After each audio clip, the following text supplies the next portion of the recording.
Isa ang patay habang 3 ang sugatan sa karambola ng 19 na sasakyan sa C5 Ortigas Flyover. Dati na pong takaw aksidente sa lugar na yan kung saan may maraming nadisgrasya at namatay lalo noong taong 2014. Saksi si Tina Panganiban Perez. May wasak ang unahan, yupi ang tagiliran, durog ang likuran. Nakahinto kami, bigla na lang may bumangga sa likuran eh.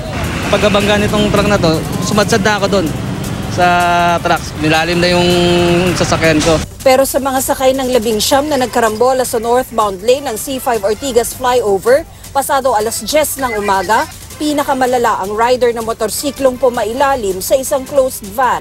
Hindi kinaya ni Jeffrey Lianza ang mga tinamong injury. 10:55 a.m. Dead on arrival.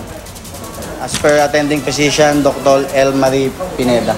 3 iba pang may minor injuries ang dinala sa 2 magkaibang ospital.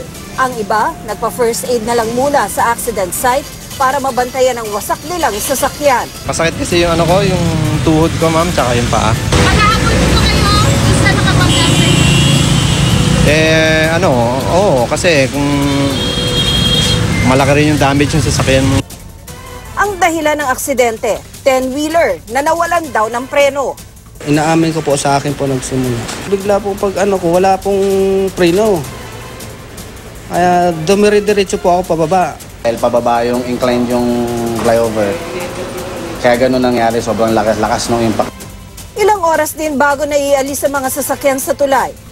Nahirapan ang mga towing marshal na isakay sa tow truck ang nadurog na taxi. Ginagamitan na ng fire hose ng mga bumbero ang paglilinis ng mga debris sa tulay na ito bago ito buksan sa trapiko. Yung mga naitatabi mga bubog at ibang mga kalat, winawalis naman ng mga tagalinis ng lokal na pamahalaan.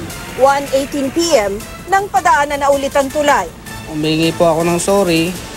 Pasensya kasi po hindi ko naman po sinasadya. Sir, yung sorry po kasi hindi makakabayad sa damages at saka sa injuries, tsaka po... Ayun nga po, tinatawagan ko po yung amo ko para tumulong po sa mga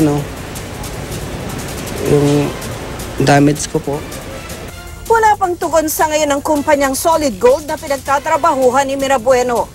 Hawak na siya ng Pasig Police at sasampahan ng reklamong reckless imprudence resulting in homicide, multiple physical injuries at damage to property. Ako si Tina Panganiban Perez, ang inyong saksi.